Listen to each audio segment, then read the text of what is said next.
오늘을 사는 우리들의 특징이 있다면 이제 불만족입니다. 객관적으로는 과거보다 엄청난 발전된 것들을 누리면서도 우리 마음은 더 만족하기보다는 전에보다 더 불만족을 많이 갖는 모습이 오늘의 현실이 아닌가 싶습니다. 옛날의 왕과 비교할 수 없이 더 좋은 음식도 먹고 좋은 옷도 입고 또 외국도 갈 수 있고 뭐 좋은 차도 있고 별의별 거 다 많이 갖고 있지만 물론 객관적인 비교가 합당하지는 않겠지만 그들에 비하면 몇백 년 전에 아니 100년 전 아니 50년 전의 모습에 비하면 오늘 우리는 엄청난 그런 문명의 이기를 누리고 있으면서도 오히려 그들 과거 세대보다 마음속에 만족은 더 떨어지고 불만족 속에 우리들이 살아가지 않나 싶습니다. 여러 가지 불만족의 이유가 있겠지만 모든 것이 경쟁 체제로 살다 보니까 우리가 경쟁에 다 이길 수 있는 것도 아니고 소수의 승자가 독식을 하는 아니 어떨 때는 한 사람이 승자가 독식하는 이런 비교 경쟁 시대 속에 만족을 누린다는 것이 이제 쉽지 않습니다. 속도 시대에 조금만 뒤처져도 불만을 갖게 되고 왜냐하면 속도가 늦다는 것은 진다는 것을 시대적으로 이렇게 해석을 하기 때문에 이게 속도가 빠른 사람이나 빠른 기업이나 빠른 나라는 조금 더 만족하고 그렇지 못할 경우는 우리에게 이제 여러 가지 불만족이 많이 나오게 됩니다. 또 물질의 외적인 것들을 우리가 비교하면서 우리는 못 가진 것에 대한 불만족이 우리에게 많죠. 뭐 어느 시대나 비슷했겠지만 어쨌든 이 시대의 특징 중에 하나는 만족한 삶을 살기가 쉽지 않다는 것입니다. 그래서 만족해야 감사의 삶을 살 수 있는데 만족이 안 되니까 어떻게 감사를 할 수 있겠습니까? 이제 만족이라는 것은 원어적으로 볼 때 이제 포만감을 느낄 정도로 가득 찼다는 거거든요. 뭔가 가득 찬 게 있어야 뿌듯하고 감사도 나오고 행복을 느낄 텐데 현대인들이 외적인 걸 많이 가지고 있음에도 불구하고 내면적으로 영혼에서 또 우리 마음에 허하고 뭔가 채워지지 않은 것 속에 만족을 느끼기가 어려운 것이 오늘의 우리의 모습이기도 합니다. 수많은 이혼 사건도 대부분 그 만족과 불만족인데 과거와는 너무 많이 그것이 숫자가 늘어난 것은 누구의 자잘못을 떠나서 그만큼 인간이 인간끼리도 만족하기 힘들고 이제 지금은 강아지로 그 만족의 대체를 많이들 대체하고 있지만 글쎄 그것도 뭐 좋은 면도 있겠고 한계도 있겠고 일본에 비하면 뭐 10배인가 몇십 배의 고소 사건이 대한민국에서 진행 중이라는데 이것도 그게 만족하지 못한 불만족이 많기 때문에 이제 우리에게 이런 일이 있지 않겠습니까? 그래서 서구 사회나 우리나라도 감사에 대한 책이 많이 쏟아져 나온 게 이제 20년 요 근래의 일입니다. 감사할 줄 모르는 인생들이 너무 가진 건 많은데 마음에 만족과 감사가 없다 보니까 뭐 심리학자든 정신과 의사든 교육학자든 인간이 정말 감사하고 살 줄 모르면 그 많이 갖고 있는 게 무슨 의미냐. 그래서 이제 감사에 대한 책이 많이 이제 쏟아져 나오고 또 감사 일기를 쓰자. 그렇게 감사가 시대적으로 강조됐다는 것은 그만큼 만족이 어렵고 불만족한 삶의 해결책을 찾고자 그게 대두가 됐다고 생각을 할 수가 있겠죠. 또한 이제 감사라는 책도 그렇고 특별히 이제 자존감이라는 이 주제에 대해서 수많은 책이 미국에서도 쏟아져 나오고 우리나라도 그렇습니다. 자존감이라는 것은 나를 근사하게 여기고, 나를 멋있게 여기고, 나를 자랑스럽게 여기고, 나를 사랑스럽게 여기는 마음인데, 너무나 물질적으로는 많은 걸 가졌는데, 내면적으로 세상의 최고의 어떻게 보면 그 이렇게 좋아하는 직업, 의사, 변호사, 오히려 그런 사람일수록 오히려 자존감이라는 게 자기 자신에 대한 그런 당당함, 이런 게 부족한. 그래서 저도 자존감이라는 그 단어가 쓰여진 책이 한 10권을 넘을 것 같습니다. 왜냐하면 현대인의 문제가 자기를 이렇게 만족하지 못하고, 자기를 좋아하지 못하고, 자기를 사랑하지 못하고, 금년의 표에 여기 떨어졌는데, 하나님을 사랑하고 나를 사랑하자. 제가 그걸 정할 때, 정말 교회 다니는 우리라도 나를 좀 사랑하고, 나를 귀히 여기고, 나를 좀 더 칭찬해주고, 나에게 격려해야 될 텐데, 오늘 시대가 그게 부족하니까. 대한민국은 학생들이나 행복지수가 이렇게 OECD 중에서 꼴찌 쪽으로 가 있는 것은 자기 자신에 대한 만족, 자기 자신에 대한 감사, 이런 게 너무 부족해서 이제 오늘 세계적으로도 인류의 문제이기도 하고, 대한민국 우리의 문제는 뭐냐면, 오늘 나에 대해서 좀 만족하고 내가 가진 거 나에 대해서 좀 감사하며 살아야 되는데, 너무 외적인 비교와 이런 것 속에 이제 그걸 잃어버린 거죠.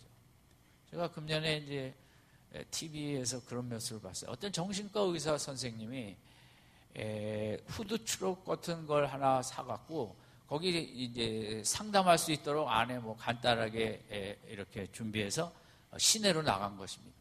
그러니까 정신과 의사를 하다 보니까 대한민국 사람들이 너무 마음이 힘들어하고 지치고 탈진하고 그냥 세상에 가치관대로 끌려가다 보니까 다 마음의 병이 있는데, 내가 환자가 찾아오기를 기다리는 것도 좋지만 이 사랑하는 백성들의 마음을 내가 좀 이렇게 위로해주고 바른 방향으로 제시하겠다고, 이건 마치 전도 특공대처럼 이분이 자기 돈으로 차를 사서 만들고 이제 시내에 나가서 지나가는 젊은이들 이렇게 들어와서 상담하라고. 다 바쁘고 그냥 사니까 안 들어와요. 그분의 그런 마음에 비춰볼 때 아무도 안 들어가더라고요. 그분의 마음에 제가 너무 절실하게 느껴졌습니다. 한 사람이라도 좀 이런 보이는 가치관을 뛰어넘어 만족하고 감사의 삶을 살아야 되는데, 세상의 그런 문화와 트렌드와 이런 가치관 속에 함몰되어 갖고 패자 의식과 이런 여러 가지 속에 자존감을 못 갖고 사는 것. 그러니까 정신과로 많은 사람들이 이제 자꾸만 오는데, 이분의 그런 처절한 그런 몸부림이었죠. 좀 더 우리가 잘 알고 나의 존재 그 자체를 귀히 여기고 감사히 여기고, 이렇게 이 기본이 흔들리니까 맨 물질과 직장과 학교와 이런 것으로만 나의 존재를 규명하면서 감사와 만족을 할 수 없는 이런 안타까운 삶을 사는 오늘의 문제. 이게 교회 다니는 분이나 안 다니는 분이나 비슷하지 않나 생각합니다. 저는 이 만족이나 감사나 같다고 생각하는데, 이제 축구 시합을 보면 축구 잘하는 선수들은 공을 갖고 막 요리조리 빼갖고 들어가지 않습니까? 한 사람 제끼고 두 선수 제끼고 세 선수 그래갖고 슛을 쏘기도 하고, 농구 선수도 이제 기술이라고 하는데, 기술이 좋은 선수는 큰 선수들이 앞에 있는데 그 속으로 슉 해갖고 들어가서 슛을 쏘는 이제 기술이죠, 그게. 인생도 마찬가지입니다. 기술이 있어야 돼요. 인생에 실력이 있었고 기술이 있어야 돼요. 물론 그게 과학적 기술, 여러 가지 학문적 기술도 있지만, 이 감사라는 기술, 만족할 줄 아는 기술, 여러 가지 앞에 장벽이 있죠. 그 선수들 앞에 이렇게 건강한 수비수들이 이렇게 버티고 있지만, 그걸 살살 빼갖고 싹 들어가서 골을 넣는 것처럼, 오늘 많은 장애와 많은 어려움이 우리 앞에 있지만 감사와 만족할 줄 아는 기술을 가진 사람은 개의치 않냐고 거기서도 감사하고 거기서 만족하면서 이렇게 나가는 그 모습, 저는 이게 우리 신앙인의 받아야 될 축복이고, 또 하나님께서는 이렇게 힘든 세상, 장애물이 많은 세상, 하루를 살면서도 많은 장벽을 우리들이 앞에 서야 되는 이쪽에 그 훌륭한 축구 선수처럼 공격을 못하겠나가 아니라 감사라는 기술을 갖고 감사하며 만족하며 이렇게 갔다 저렇게 갔다 이 길이 아니면 저 길이 있고 이 길이 막혔으면 또 다른 길이 있겠지 하면서 뚫고 나가는 그 감사라는 기술, 이것은 있어도 좋고 없어도 좋고가 아니라 돈을 버는 기술보다 더 중요하고 건강을 유지하는 기술보다 더 중요하고 만족하고 감사하는 기술, 저는 이 실력, 이것이 우리에게 너무나 절실하고 우리 사랑하는 미라클교회 성도님들도 믿음 안에서 하나님의 말씀을 사랑하고 기도하며 예배하며 우리가 배워야 될 것은 이 감사하는 기술인데, 감사함을 배워 이 한 주간도 어떤 장목 앞에 포기하지 아니하시고 감사 찬송하며 길을 열어 나가는 우리 성도님들 되시기 바랍니다. 이 감사하는 기술이라는 것은, 기술은 그냥 우연히 발견하게 되는 게 아니죠. 한 가지 기술을 얻기 위해서는 많은 수고와 땀과 노력과 애씀이 필요하죠. 그래서 바울은 이렇게 만족하고 감사하는 삶을 11절 마지막 12절 마지막에 배웠다고 그랬습니다.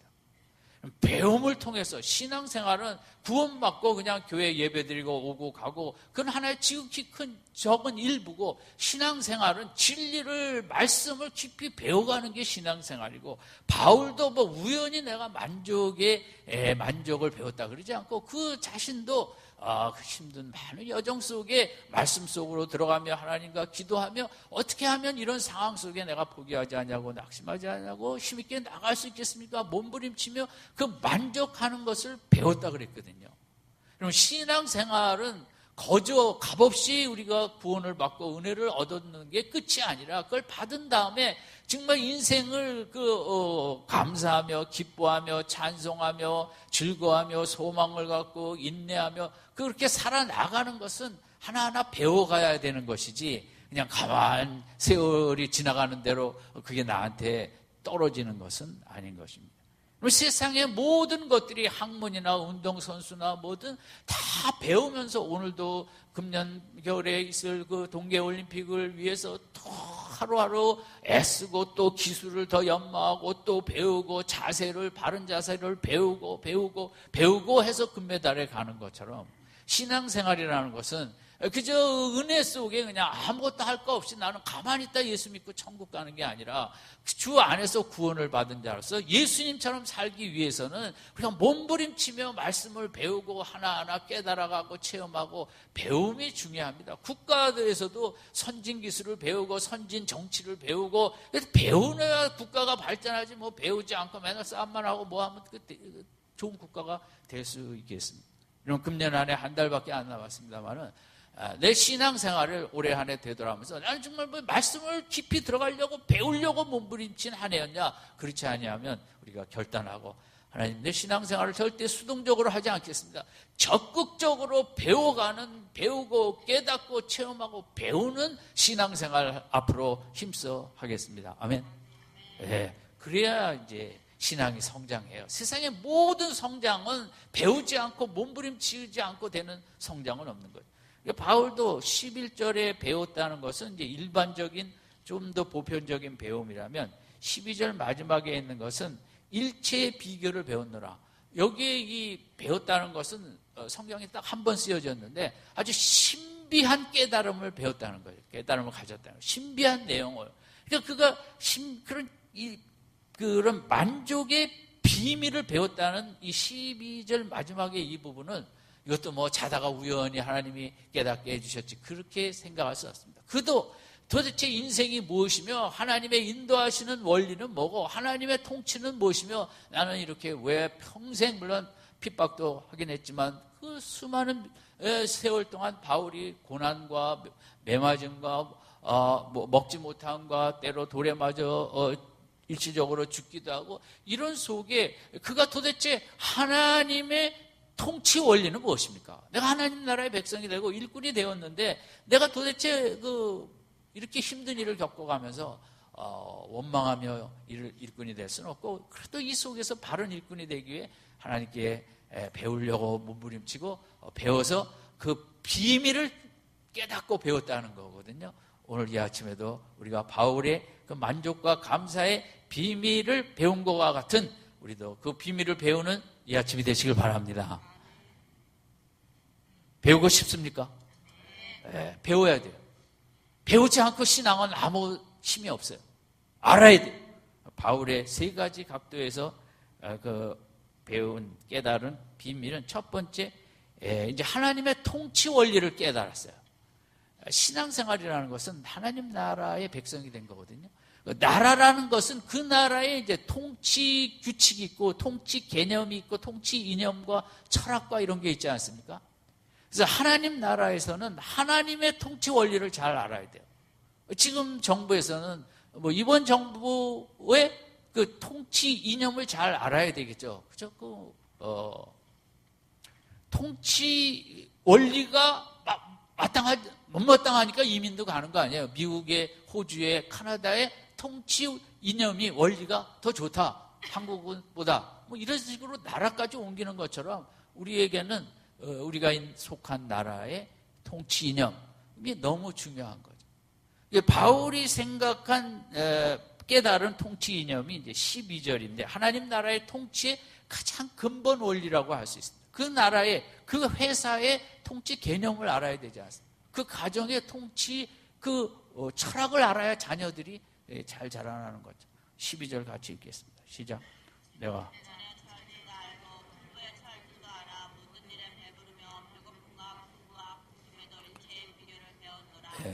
그렇게 해서는 비결을 배울 수가 없고, 그렇게 잠자는 소리로 해서는 절대 배울 수가 없고, 정말 내가 배우고 싶다는 열망을 갖고 말씀을 읽을 때도 뜨겁게 읽을 때 그걸 배울 수 있는 거죠. 그죠? 다시 한번 읽겠습니다. 시작. 내가 비천에 처할 줄도 알고 풍부에 처할 줄도 알고 모든 일에 배부르며 모든 일 공부와 공표에도 일체의 비결을 배웠노라. 하나님 나라의 통치 원리. 하나님의 통치 원리는 이 두 가지 양면성을 갖는다는 거죠. 12절에 있는 대로 비천과 풍부, 또 배부름과 배고픔, 풍부와 궁핍. 하나님 나라는 이걸 다 두 가지를 주세요, 우리에게.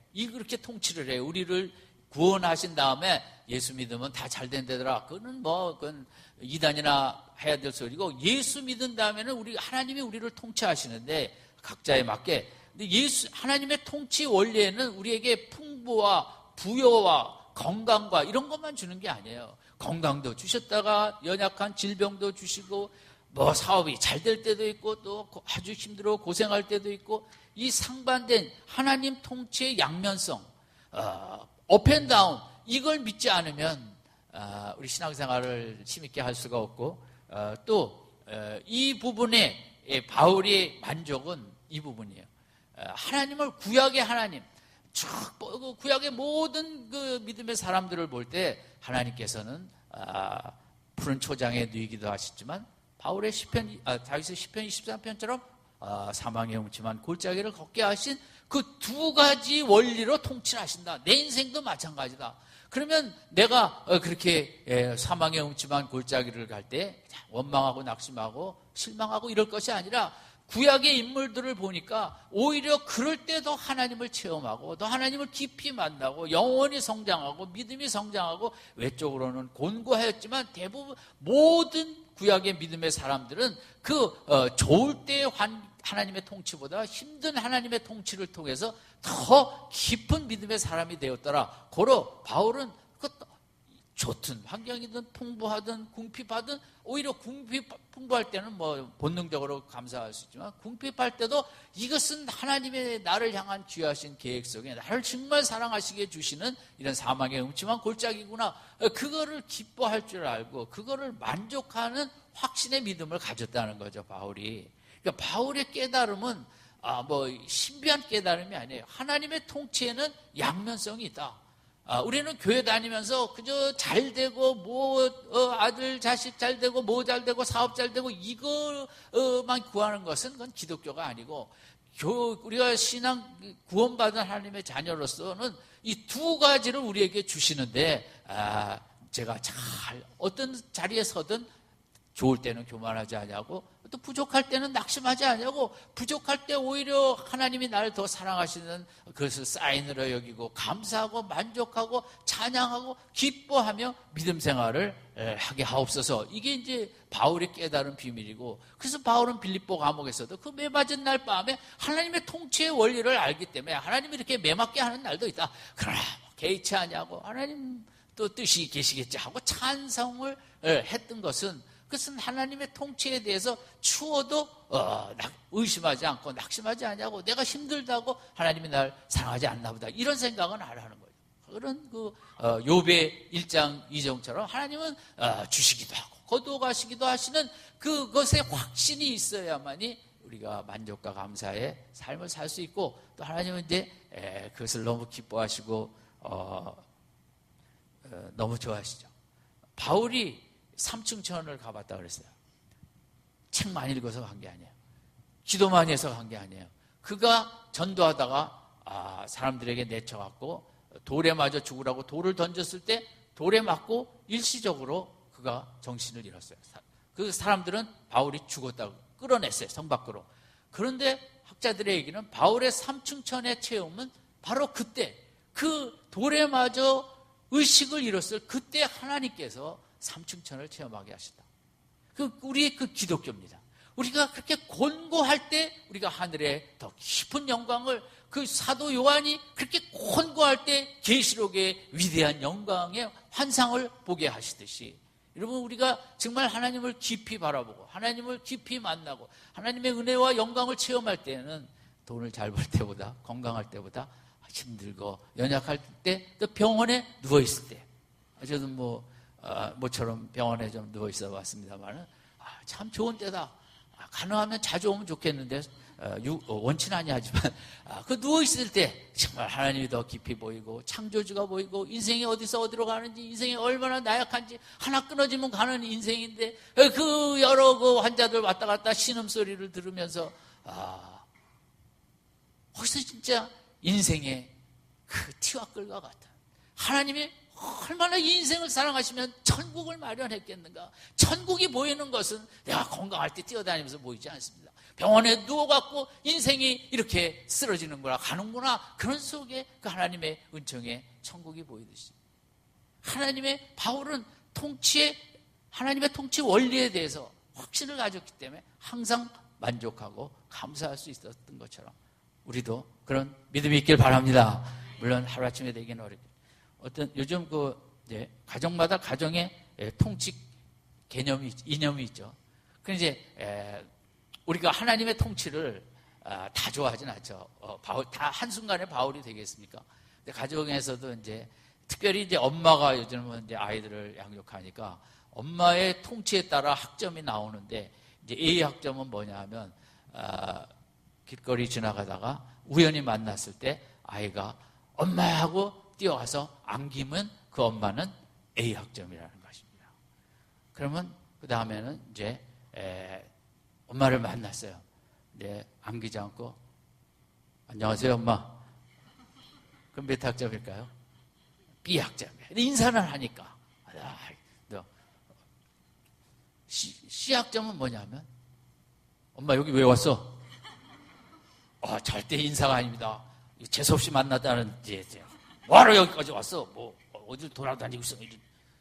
D 학점은 뭐냐면, 쓱 봤는데 저쪽이 엄마입니다. 재빨리 뒤로 도망가든지 옆으로 돌아가서 엄마를 안 만나는 거죠. 근데 부득이 엄마 곁을 지나갈 때면 딱 못 본 척하고 그냥 뛰어가서 엄마하고 만나는 일이 없게 하는 게 D 학점이라.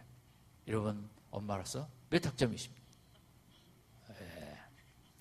다 A 학점이라고 생각할 거예요. 오늘 낮에 가서 한번 해보세요. 우연히 어떻게 알아? 안기나 뛰어나. 엄마 뭐하러 여기 와 있어? 아니면 탁 보고 뒤로 가. 제가 젊을 때는 길 건너갈 때 교통순경이 순경들이 경찰이 있다가 횡단 도로 지나가는 사람 붙잡아갖고 저기 어디 이렇게 네모난 데 집어넣는 데가 있었어요. 제가 젊을 때만 해도 이제 잘 달렸으니까 프라자 호텔에서 조선 호텔 넘어가는 데가 지하도로 들어가서 이렇게 가야 되니까 그걸 이제 자주 도로를 횡단을 하는데 어느 날 순경이 딱 저쪽에 서 있는 것입니다. 반쯤 지났는데 제가 그때만 해도 잘 달려갖고 뒤로 돌아갔고 조선호텔 쪽으로 그냥 쏜살같이 가버렸죠. 우리 자녀들이 그 엄마의 통치에 대해서 이렇게 반응을 하는 거죠. 근데 우리 애는 달려와. 초등학교 1, 2학년이면 다 와서 안깁니다. 그건 내가 훌륭하지. 그렇게 절대 생각하지 마세요. 3, 4학년쯤 되면 인사만 합니다. 5, 6학년쯤 되면 어떻게 할까요? 왜 왔어, 여기? 다 그러는 거예요. 중학교 가면 뭐 할까요? 그죠. 안 보고 사는 게 최고예요. 그냥 집에 들어가면, 문을 쾅 닫고 들어가는 거죠. 그게 정상일 수도 있겠지만, 그 엄마의 통치에 따라서 이제 그렇게 나오는 건데, 여러분, 하나님 앞에, 하나님, 저는 지금 아이가 2학년인데도 D학점입니다. 회개합니다. 고칠 길을. 여러분, 요즘은 초등학교 2학년도 도망갈 수 있다는 거죠. 엄마가 너무 싫으니까. 어떤 집 가오는 SK예요. SK 입사자가 아니라 시키면 시키는 대로. 그러니까 정말 죽는 거예요. 이 가정의 통치 이념에, 엄마의 이 통치 원리에는 군대보다 더해요. 요만큼도 토가 다르면 안 돼요. 시키면 시키는 대로. 그지만 들들 달바 못 가갖고 강남의 학교에서 정말 1, 2등을 했어요. 그런데 고3 봄에 아이가 학교 안 다니게 되는 거예요. 자퇴하고 검정고시 보겠다고. 그래갖고 싸우다가 안 가는 걸 어떻게 하겠어요? 보내도. 그러고 근데 그 밑에 학년의 딸이 오빠를 보더니 나도 자퇴하겠다. 그래도 공부를 그렇게 잘했는데 SK 통치를 하다가 완전히 이 아이들이 학교를 안 가고 2, 3년 동안 문 잠그고 게임만 하고 하고 이러면 그 가정마다 다 독특한 이제 통치 원리와 이념들이 있는데 우리가 조심해야죠. 하나님께서도 우리를 차별하지 않으십니다. 목사든 장로든 권사든 평신도든 하나님 나라에 들어오면 다 12절의 통치를 하십니다. 아멘.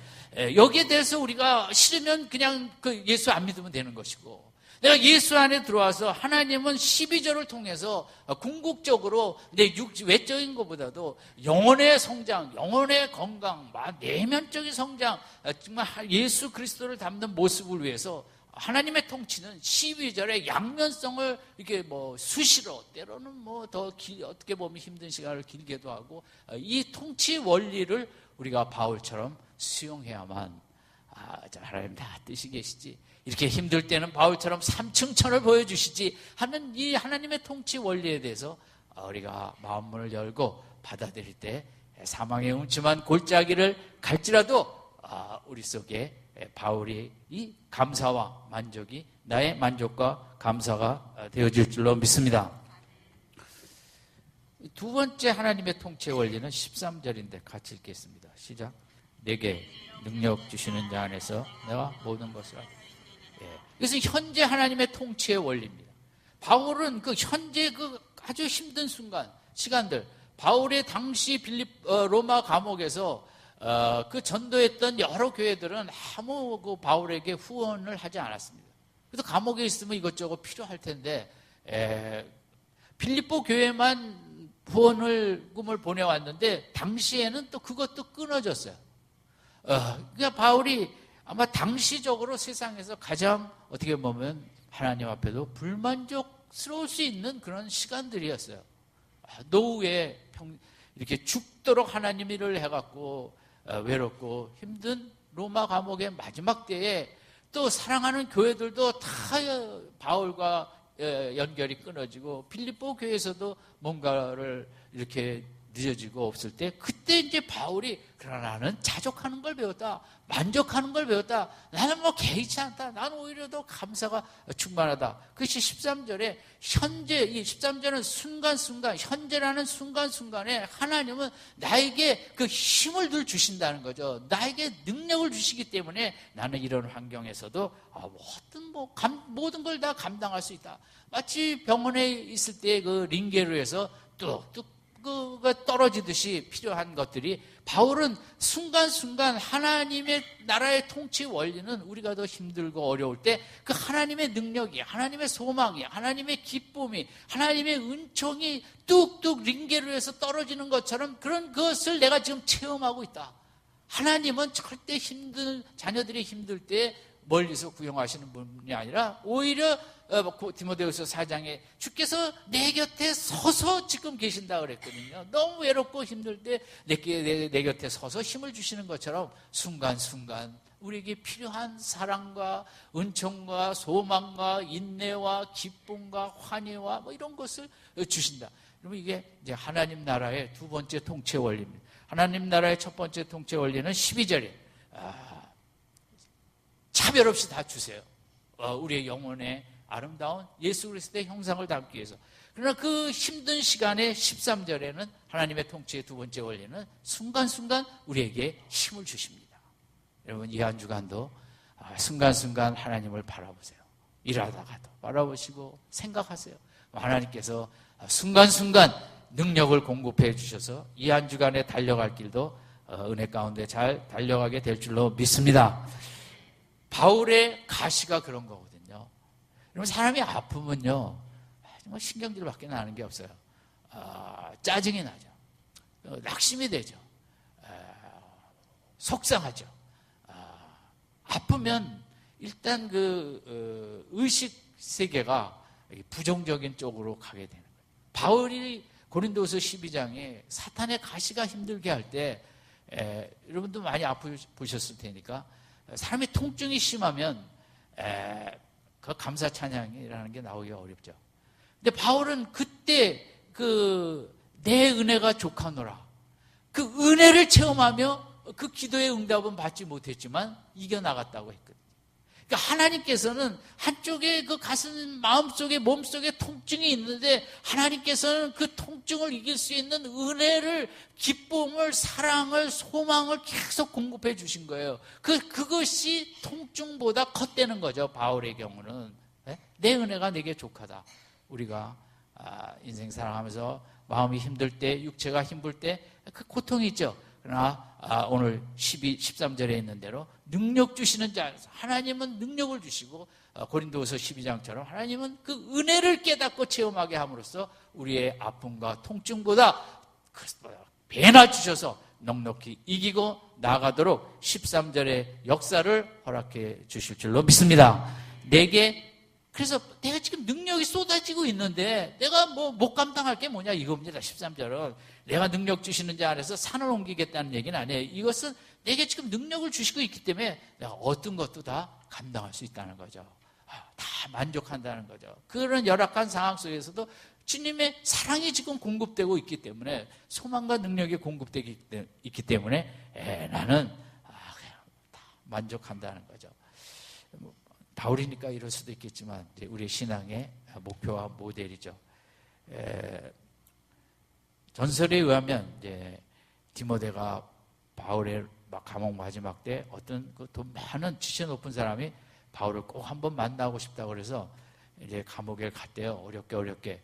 이제 바울의 외적인 모습은 너무 초라한데 이분이 바울과 이제 잠시 좀 얘기를 하면서 바울 속에서 바울로부터 얼마나 그런 할 수 없는 인생이 느껴보지 못했던 그런 감동, 외모의 몰골은 정말 말할 수 없이 힘들지만 그에게서 퍼쳐나오는 그런 어떤 신비한 그런 사랑과 이런 은혜의 모습 정말 너무 감동을 받아갖고 이렇게 나와갖고 디모데에게 정말 바울은 어떻게 그런 마음을 정말 그런 그 평온을 그런 기쁨을 그렇게 가질 수 있었을까 물어봤더니 디모데가 그 바울이 그 누구랑 사랑하고 있기 때문에 그렇다고 얘기해서 이 사람이 도대체 누구랑 사랑하는데 하나님과 사랑하고 있기 때문에 더 사랑이 끊이지 않기 때문에 여러분 우리가 서로 사랑하면 그 사랑의 그런 것들이 느껴지며 힘이 되지 않습니까? 바울은 13절이에요. 그 힘든 속에서도 능력 주심을 늘 체험하고 있었던 거죠.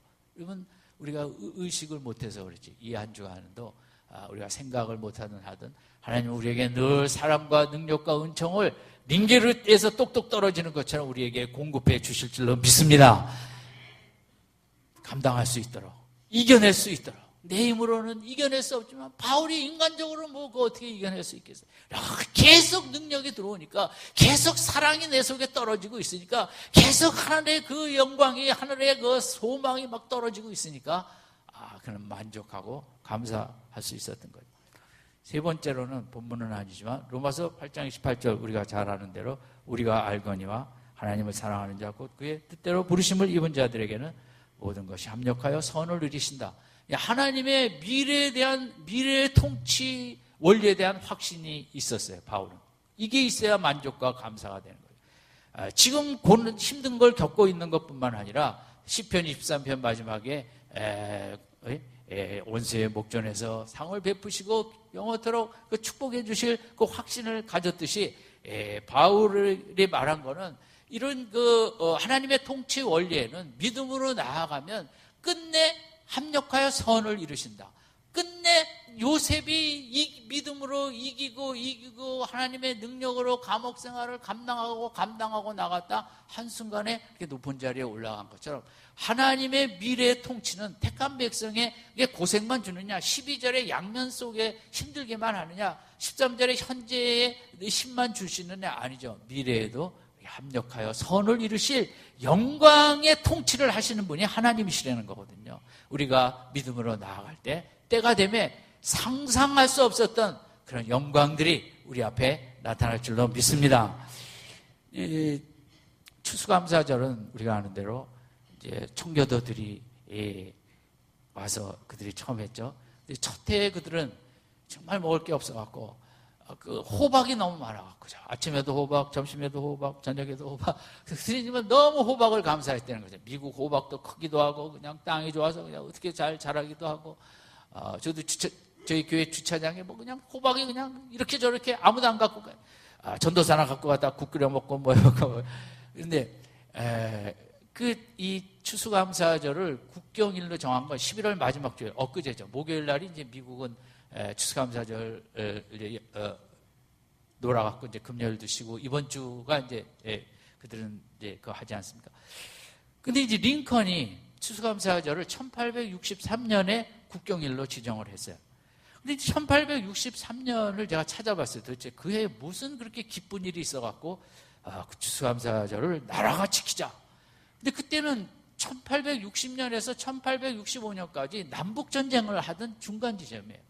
남북전쟁은 미국의 군인만 60만 명이 죽었어요, 젊은이들이. 그러면 뭐 사망자와 민간인과 부상당한 사람 숫자는 또 과해요. 우리가 60만 대군 자랑했는데, 그냥 그 남과 북이 정말 너무 그런 고통스러운 전쟁을 통해서 남쪽에서는 이제 10살에서 50살까지 남자들이 3분의 1이 죽었다고 할 정도로 너무 많이 죽었죠.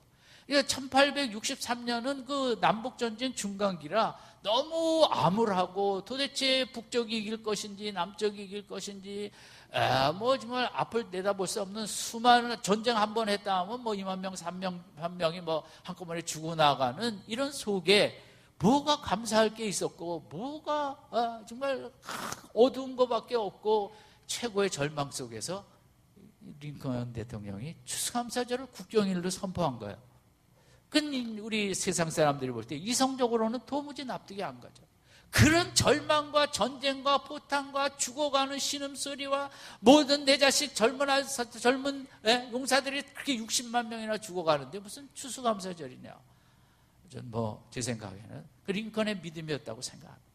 우리가 지금은 이렇게 정말 극최악의 상황에 있지만, 우리 하나님은 이런 남북전쟁을 통해서 또 이 나라를 위하여 합력하여 조금 있으면 선을 이루실, 하나님께서 이 나라를 버리지 아니하시고, 이렇게 더러운 욕심 속에 뭐 어떻게 죽이고 살리고 이런 속에서도 하나님은 살아계시고, 하나님은 이 나라의 선한 그런 모습을 이루실 것이라는 그 미래의 하나님의 통치에 대한 확신을 갖고 드린 감사, 이게 이제 추수감사절의 국경일에 제정이 되었거든요. 여러분, 감사라는 것은 다 있어서 감사하는 게 아니라 오늘 본문에서 성경적인 감사는 바울이 뭡니까? 하나님의 통치에 대한, 내가 부할 때든 공부할 때든 숨 쉴 수 없을 때든 그다 하나님의 통치로 인정하고 하나님의 이런 속에서도 귀하신 그런 뜻이 계시다는 그 속에 만족과 감사가 있는 것이고, 내가 힘들 때 두 번째 통치의 원리는 내가 이렇게 힘들 때 하나님은 순간순간 나에게 그 능력과 기쁨과 소망을 공급해 주신다는 그 하나님의 두 번째 통치 원리 속에서 감사하고, 세 번째는 우리가 아무리 열악해도 오늘 정말 최악의 순간이라도 링컨처럼 하나님은 끝내 합력하여 이 나라를 복되게 인도하시리라. 아멘. 우리나라의 역사에도 우리는 이런 믿음이 필요하다고 생각합니다. 우리가 늘 기뻐하는 대통령을 만난 것도 없다고 생각합니다. 인간이니까 그죠? 하느라고 다 최선을 다하지만 이 통치 원리 이념에 대해서 우리는 모든 대통령에게 100%가 다 동의할 수는 없고, 그런 속에 이 역사가 어디로 갈까? 북쪽에는 참 또 저런 사람들이 있는 이 대한민국의 미래는 어떻게 될까? 우리가 지금 금년 안에 얼마나 노심초사했습니까? 그러나 우리가 링컨의 감사의 믿음을 가진다면, 믿음의 사람들이 교회를 지키고 기도를 하며 나아갈 때 하나님께서 이 민족의, 대한민국의 미래에 합력하여 선을 반드시 이룰 것이라는, 우리는 세상 사람들과 달리 링컨이 그 혹독한 전쟁 속에서 감사를 드린 것과 같은, 우리도 나라를 바라보며 우리 가정을 바라보며 내 자녀를 바라보며 나를 바라보며 그런 힘든 가운데서 진짜 감사를 드릴 수 있는 살아있는 믿음이 되시기 바랍니다. 배워야 돼요. 애써야 된다는 거죠. 자꾸만 안 되지만 하나님 감사하게 하소서, 감사하게 하소서. 어떤 사람이 그런 말을 했어요. 나는 정말 내가 감사하고 있다는 내 모습을 볼 때 진짜 감사하다. 정말 감사의 기술이 있는 거예요. 감사할 거 많이 있는데 내가 이런 상황 속에서 감사하고 있는 내 모습을 볼 때 내가 진짜 감사하다. 얼마나 귀한 모습이에요. 그렇게 인생을 살아야 살 수 있거든요. 한번 따라합시다. 내가 감사하는 모습을 볼 때 내가 너무도 감사하다. 내가 힘들고 어려운 거 많죠.